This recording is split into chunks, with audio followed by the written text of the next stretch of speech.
It's time for Miracle Moment. Tonight we have a story of hope, strength, and a little magic. Through the silver fringe curtain, Alessia Lopez made a spectacular entrance on a unicorn. In boots, a bow, and holding her bell, she was ready to celebrate at Golisano Children's Hospital. Of course, Alessia's best accessory? Her big, beautiful smile. The team at Golisano serenaded her.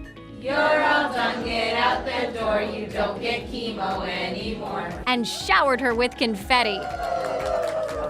Alessia beat leukemia once while living in Honduras. When it came back, the family moved to Florida. She didn't speak any English, but has picked it up quickly in just the last year.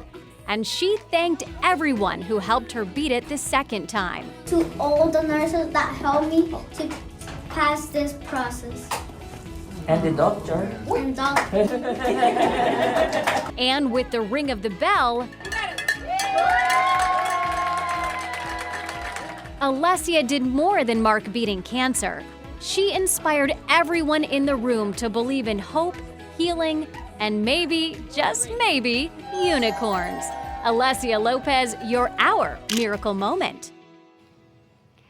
And Alessia's parents, her older sister, and her best friend Emily, which was a complete surprise, were there to celebrate her. I love that she wrote in on a unicorn. I know. How perfect, right? Yeah, absolutely. So Good for her. adorable. All right, we'll be right back. Stay with us.